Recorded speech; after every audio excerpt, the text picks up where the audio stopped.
Assalamualaikum warahmatullahi wabarakatuh. Halo anak-anak kelas 9 semua.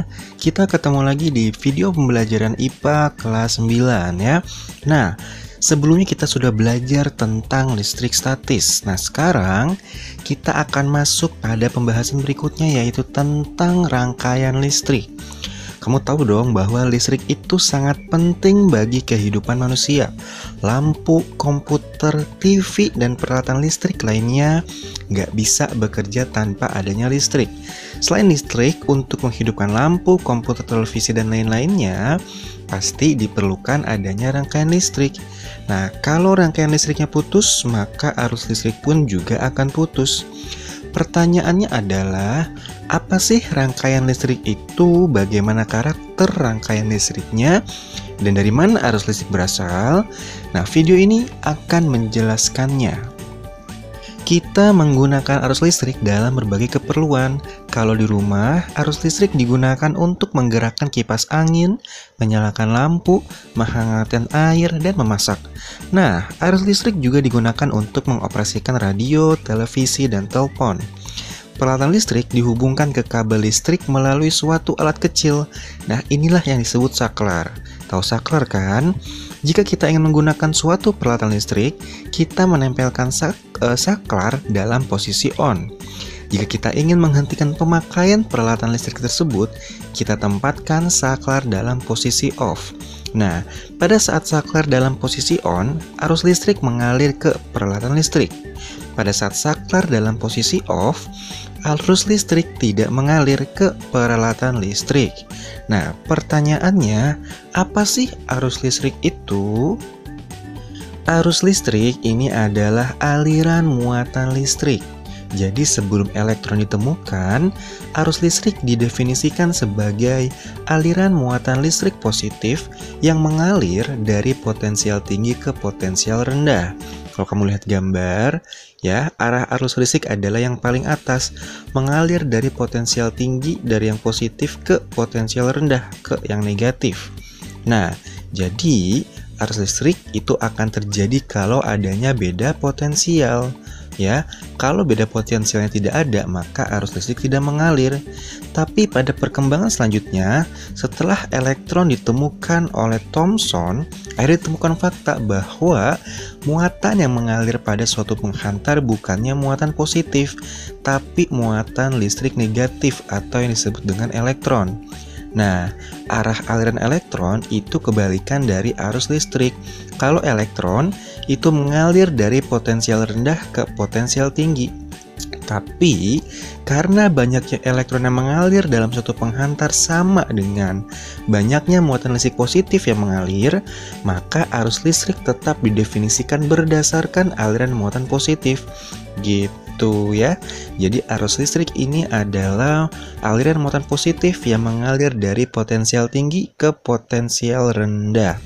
Nah, jumlah muatan listrik yang mengalir dalam penghantar itu setiap detik disebut dengan kuat arus listrik. Satuan kuat arus listrik ini adalah ampere. Ini sesuai dengan hasil penelitian yang ditemukan oleh Andre Marie Ampere. Nah, beliau bilang apa sih? 1 ampere ini adalah kuat arus listrik bila muatan listrik sebesar 1 kolom mengalir melalui penghantar setiap detik. Atau sederhananya adalah kita pakai rumus ya, I sama dengan Q per T. Dengan I-nya adalah kuat arus listrik satuannya ampere, Q-nya adalah muatan listrik satuannya kolom, dan T adalah waktu satuannya sekon. Kita coba langsung ke contoh soal agar lebih memahami ya. Nah, nomor 1. Hitunglah besar muatan listrik yang mengalir dalam suatu rangkaian bila diketahui kuat arusnya sebesar 3 ampere mengalir selama 1 menit. Berarti diketahui 3A-nya ini adalah I-nya atau arusnya, 1 menitnya ini adalah tek waktu ya. Nah, yang ditanya adalah hitunglah besarnya muatan listrik, yang ditanya Q. Rumusnya itu kan I sama dengan Q per T. Berarti kalau mau nyari Q, rumusnya adalah I dikali T ya. I-nya masukin 3, T-nya ubah dulu ke sekon. 1 menit itu 60 detik ya. Berarti 3 dikali 60. maka dapatlah 180 kolom. Jadi, besarnya muatan listrik yang mengalir selama 1 menit itu adalah 180 kolom. Ya. Nah, contoh soal berikutnya, nomor 2. Pada suatu penghantar diketahui mengalir muatan listrik sekitar 60 kolom. Diketahui Q-nya tuh dalam 1 menit. Diketahui T-nya tuh. Berapa kuat arus listrik yang mengalir pada penghantar tersebut? Nah, nilai Q-nya itu adalah 60 kolom. Nilai T-nya ubah ke detik ya, berarti 60 detik. Berarti kalau mau nyari arus, Q per T. Q-nya 60, T-nya 60, berarti nilai arusnya adalah 1 ampere. Jadi, besarnya kuat arus listrik yang mengalir pada penghantar tersebut adalah 1 ampere. Itu contoh sederhananya ya. Nah, sekarang kita masuk ke pembahasan selanjutnya, yaitu hukum Ohm. Pernah nggak kamu melihat komponen listrik seperti pada gambar? Ini adalah salah satu contoh resistor atau nama lainnya penghambat listrik. Penghambat ini dipasang pada rangkaian listrik, ini pasti akan memberikan hambatan listrik. Nah, apa sih yang dimaksud dengan hambatan listrik? Hambatan listrik ini adalah ukuran seberapa sulitnya arus listrik melewati konduktor. Jadi semakin besar hambatannya, arus listrik akan semakin susah untuk melewati konduktor. Nah, hambatan listrik ini menunjukkan sifat konduktor yang membatasi pergerakan elektron bebas dalam konduktor. Itulah kenapa hambatan listrik ini mirip dengan gesekan pada peristiwa gerak benda. Nah, jadi kalau semakin besar hambatannya, arus listriknya akan semakin susah untuk mengalir. Tapi kalau hambatannya semakin kecil, arus listrik akan semakin mudah mengalir. Nah, akhirnya seorang ilmuwan bernama George Simon Ohm, seorang fisikawan Jerman, melakukan berbagai eksperimen untuk menemukan hubungan antara arus yang mengalir melalui konduktor dengan beda tegangan yang diberikan pada ujung-ujungnya. Nah, hubungan antara beda tegangan dan arus listrik ini disebut dengan hukum Ohm. Nah, atau sederhananya adalah seperti rumus tersebut. V sama dengan I dikali R. V-nya adalah tegangan, I-nya adalah arus, R-nya adalah hambatan. Nah, biar paham langsung ke contoh soalnya. Coba lihat gambarnya. Hitunglah kuat arus pada rangkaian berikut. Kalau dari gambar diketahui ya, tegangannya itu 240 volt dan hambatannya adalah 60 ohm. Yang ditanya arus. Nah, lihat rumus hukum Ohm itu adalah V sama dengan I dikali R. Berarti kalau mau mencari arus, rumusnya V per R. Oke? Berarti V-nya 240 per R-nya 60. Berarti dapatlah 4 ampere. Jadi, kuat arus pada rangkaian itu adalah 4 ampere. Paham? Ini soal mudah ya. Nah, sekarang kita masuk poin berikutnya, yaitu rangkaian pada hambatan. Ternyata hambatan itu bisa kita rangkai menjadi 2 jenis. Pertama seri, kedua paralel. Nah, seri seperti gambar, paralel yang paling kanan. Bedanya apa sih? Coba lihat. Kalau seri itu satu kabel ya. Jadi yang garis-garis kotak itu kabel sebenarnya ya. Jadi kalau seri pakai satu kabel, nggak ada cabang sedikit pun. Tapi kalau paralel itu misah R-nya ya. Coba lihat gambar paling kanan. R-nya misalkan R1, R2, R3 itu beda kabel. Nah, itu namanya paralel anak-anak ya. Tapi kalau seri itu satu kabel. Coba perhatikan R1, R2, R3. Mereka satu kabel kan, nggak ada cabang-cabangnya. Nah, itu namanya seri. Oke, nah sekarang lihat rumus yang paling bawah. Untuk mencari hambatan pada rangkaian seri, itu kamu tinggal jumlahin aja. Tapi kalau untuk mencari hambatan pada paralel, kamu pakai seper ya. Nah, kita coba lihat contoh soalnya biar lebih paham ya. Nah, misalnya kita contoh untuk yang seri dulu nih. Coba lihat nomor 1, 2 buah penghambat masing-masing bernilai 20 ohm di rangkai seri seperti gambar. Tuh di rangkai seri 20 ohm, 20 ohm. Berapa nilai hambatan penggantinya? Hambatan pengganti itu maksudnya hambatan total ya. Berarti kita mencari hambatan dong, cari R. Karena ini disusun seri, lihat rumus hambatan yang paling bawah. R-nya tinggal dijumlahin kan? Berarti makanya tuh nomor 1 R seri sama dengan R1 tambah R2.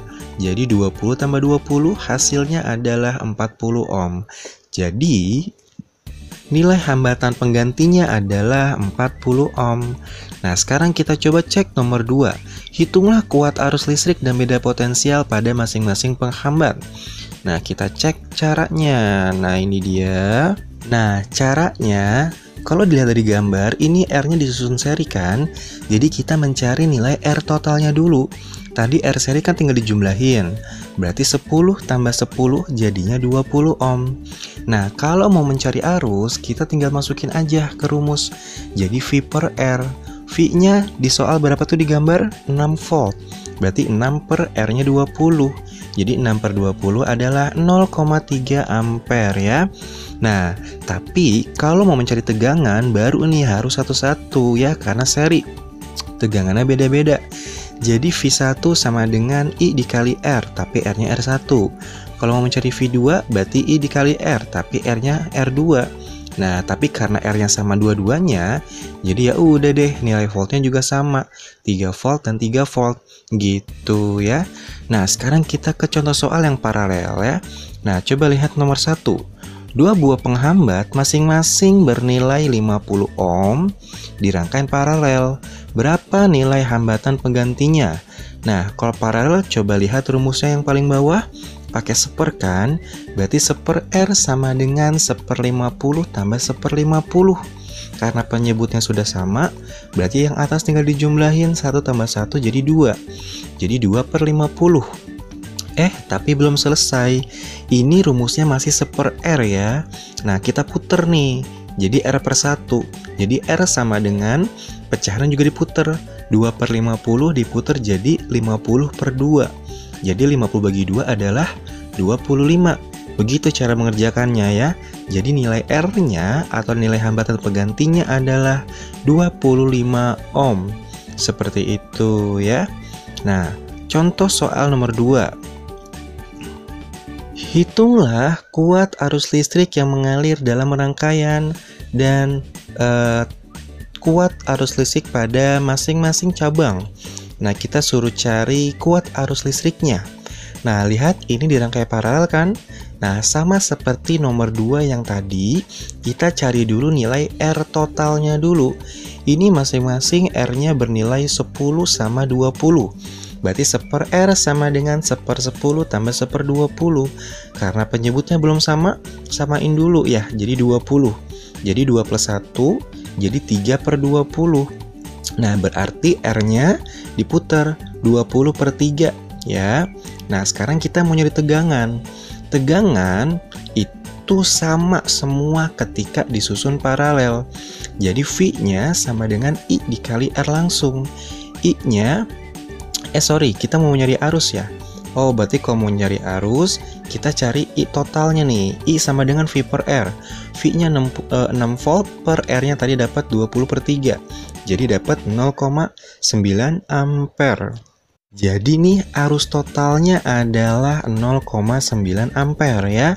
Nah, itu pertanyaan pertama udah kejawab tuh. Kuat arus listrik yang mengalir. Nah, sekarang pertanyaan kedua. Kuat arus listrik pada masing-masing cabang.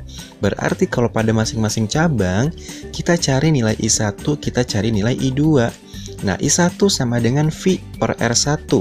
V-nya 6 volt, R1-nya 10. Berarti kalau nyari I2, V-nya 6 volt, R2-nya 20. Dapat deh nilai arus masing-masingnya.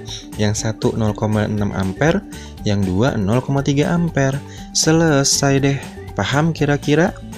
Nah, begitu cara untuk mencari rangkaian pada hambatan ya.